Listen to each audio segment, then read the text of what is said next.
Good afternoon, everyone. I'm delighted to be here, to have the opportunity to present to you today. So many thanks to the MPOC for inviting me. I'm also delighted that sustainability seems to have received considerable references from other speakers and panelists so far. So apologies if what you're about to hear from me is a repetition from what others have already said. The title that I've been given is around sustainability and traceability as a marketing advantage. I would actually argue that rather than marketing advantage, it's more about really a license to operate for companies like ours in our sector today. So looking at the agenda, I'm going to start with really looking at the landscape as we see it in terms of sustainability and traceability expectations from a variety of stakeholders in our supply chains.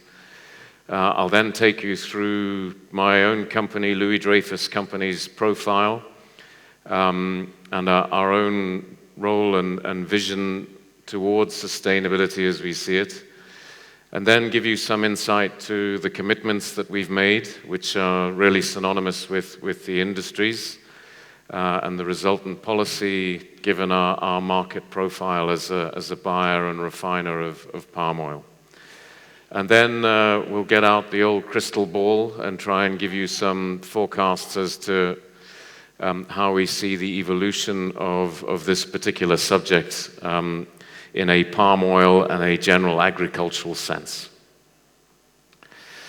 So starting with really how the world perceives the oilseeds complex that is communicated to us through various stakeholders. So sunseeds in particular, quite a nice romantic perception in general. In canola or rapeseed, similar. I can assure you that any similarity to Kate Middleton here is purely coincidental. In terms of soy is really looking like, I'd say, palm oil did a few years ago in terms of a bit of a brewing storm around the sustainability topic. There's a lot of current focus around deforestation and conversion of native vegetation, particularly in South America, around what is becoming an enormous monoculture. So we see a lot of learnings that we've taken from the palm sector we'll need to apply as an industry to soy in future. And palm, unfortunately, as an industry, we face huge negative imagery. I think Paul Blumenthal in his presentation yesterday touched on this as well. So as an industry committed to handling palm, we face an enormous uphill battle to address very negative perceptions and very negative images in the marketplace. Hopefully we can try to address those with some of the comments that'll come later in my presentation.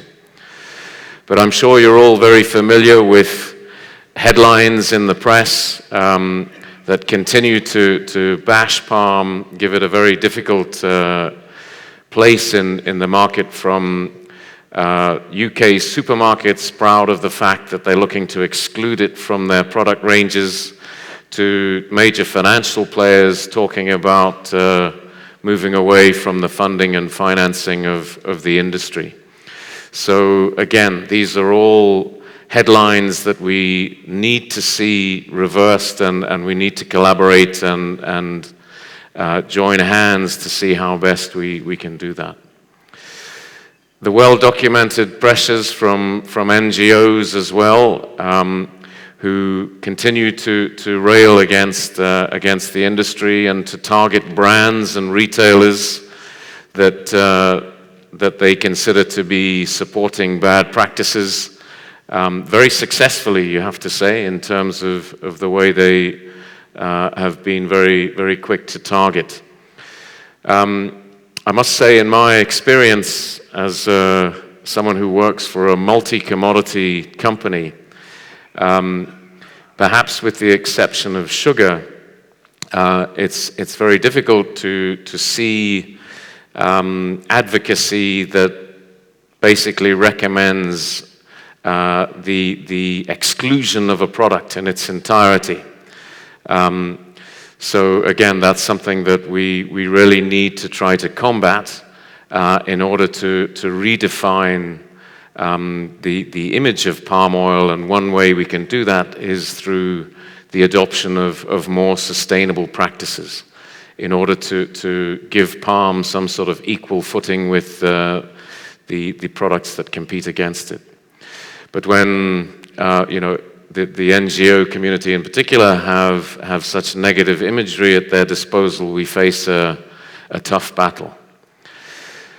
We've also seen significant evolution in the way the financial sector is treating the commodity, from international banks to some of the multilateral financial institutions, increasingly vocal around what qualifies for access to financing. We as a global player certainly feel that most keenly, but I think it's a matter of time before plantation companies and those who operate at the sharp end of palm oil production will also see changes in terms of access to finance, and being able to demonstrate that your practices are sustainable will certainly enhance your ability to attract attractive credit rates. So a little bit about the company that I work for in terms of what we do. Our main focus is on the origination of a variety of agricultural commodities, including palm oil. So we're also involved in primary processing and refining. We also invest in a global logistics network that allows us to transport those products to end customers. We invest a lot in research, not just from an S&D perspective, but in terms of an evaluation of actors in our own supply chain to whom we merchandise, and in some instances we customize products and distribute them to our client base. So rather a relief to me as the sustainability guy to see that in our vision a sustainable future features quite heavily in the way that we aim to provide sustenance for a growing population. So that really requires us to commit to have responsible value chains across a variety of principally environmental and social dimensions. So in terms of palm specifically, a few years ago we issued a policy that commits us to the preservation of high conservation value areas and lands of high carbon stock. We're not a plantation company ourselves, so this is something that we communicate and need to commit to with our supply base. We also have a commitment to not plant or have our suppliers not plant on peat. And then from a social perspective to uphold the rights of indigenous people and to do away with forced and child labor as they exist in our palm supply chains. And then we heard a bit yesterday about compliance elements. We also need to apply that compliance in the form of rigorous anti-bribery and corruption standards. In terms of what that means in practice, we as a company have made an NDPE, or no deforestation, no peat, no exploitation commitment, which is very much in line with our peers and with the major plantation companies that exist in our space. And we'll take a look in subsequent slides as to how we practically implement that. The key here as well is around public commitment and communication, and that's where the subject of traceability comes into play, and we'll take a look at that in more detail later. But essential, in addition to making commitments and to making those commitments publicly is to give regular communications on progress to determine whether or not we're on track or not. So what does the implementation of a policy like ours look like in practice? Starting in the top right, certification certainly plays a part, and we, as we'll see later, have a growing volume of mainly RSPO and ISCC certified material at the heart of what we do. But certification is certainly not the be-all and end-all. It's one tool in the armory, if you like, to attest to a sustainable approach, and is largely driven by the demand of big brands currently and retailers as to its success. But increasingly, I think the industry is now more focused on elements around the traceability of palm, particularly to mill level, and being transparent with that traceability-related information. So that is something that we have committed to, as we'll explore in a subsequent slide. But what we also look to do is to make sure that we're actively profiling actors in our supply chain and our business partners in order to determine the risks that exist and to help our suppliers in particular address those risks, and then to continuously monitor the ongoing profile with improvement in mind. So that's very important. In addition to our own profiling, we also have communications from a variety of stakeholders, from the banks that finance us, our customers, NGOs, who air their own concerns with some of our suppliers and their breach, or the determined breach of our policy. That results in us having what's known as a grievance process, where we publicly we inform on our active list of grievances and how we're going about resolving them with our suppliers. And with our commercial teams, we have what's known as a CBT, or consult before trade process, if someone is found to be operating in breach of our palm policy. From a contractual perspective, we're increasingly looking to include sustainability-related clauses in our contracts where that makes sense with our suppliers and with our buyers. But that brings us round to probably the most important single element here, which is supplier engagement. It's crucial that our suppliers fully understand the commitments we've made as a company and the terms and conditions of our sustainability policy. So continuously engaging with our suppliers to educate them, to help them comply, and ideally put in place their own policies along similar lines is what we're looking to do. And this cycle continues.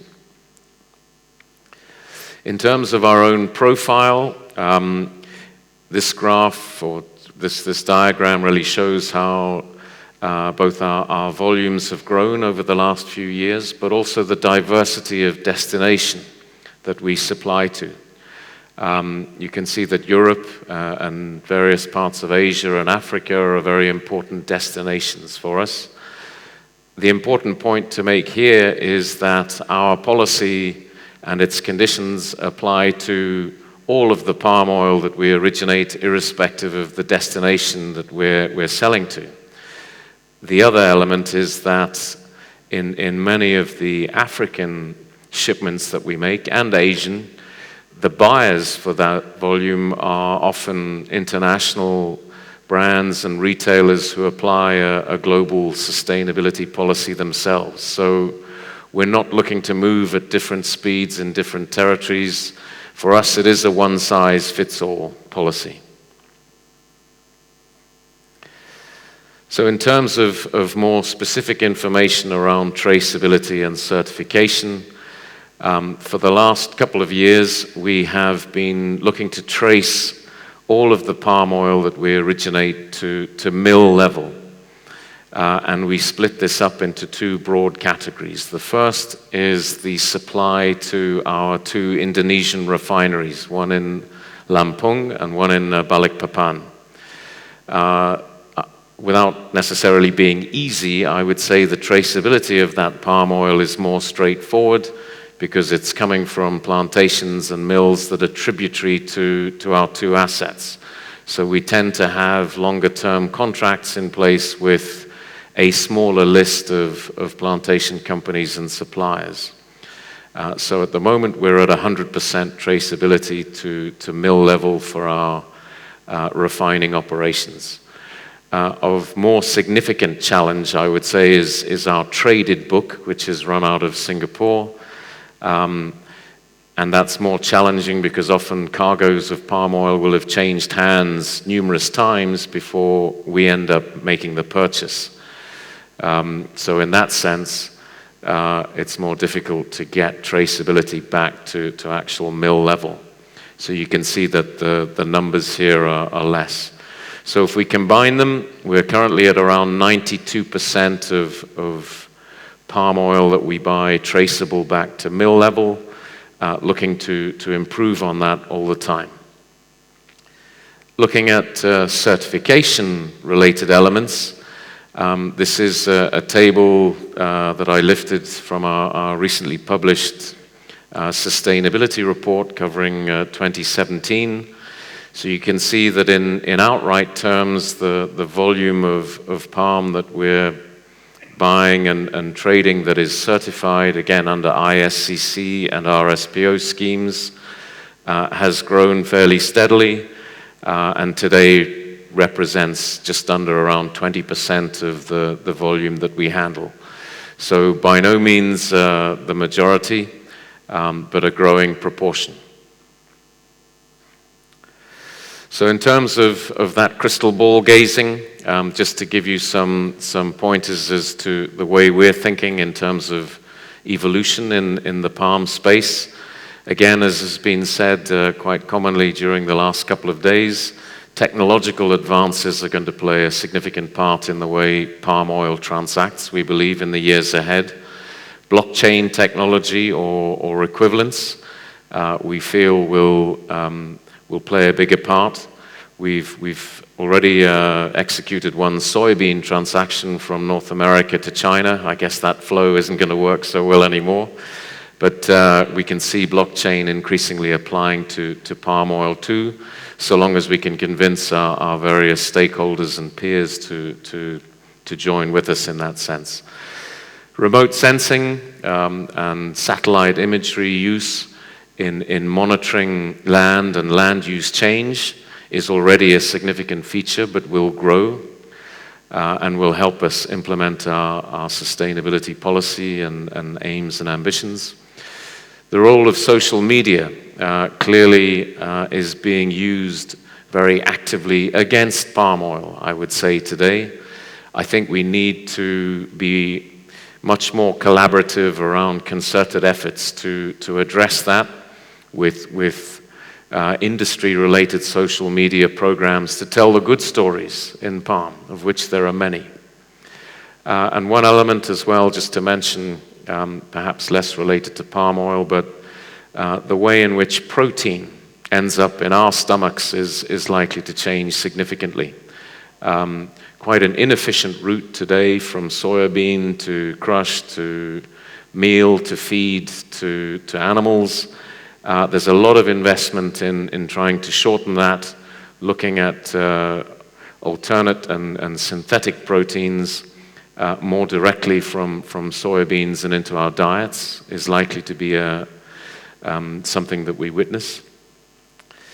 We talked a little bit about access to finance. We're seeing a huge growth in green finance and green bond issuance, where good environmental and sustainability performance is rewarded, and around environmental footprint reductions for energy usage, for greenhouse gas emissions, water usage and treatment, waste reduction.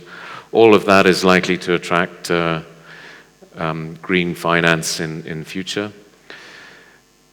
And the consumer is perhaps never more aware than they have been today in terms of the provenance of their food, how it's produced, where it comes from. So we really expect that trend to continue, in addition to escalations in concerns around the health of food. And final point really is something that's already been well touched on. The volatility in global trade evolution with all of the trade negotiations and obstructions to trade, tariff-related barriers. Really, it's anyone's guess where that finishes, but that is likely to certainly lead to more volatility in the current global political climate.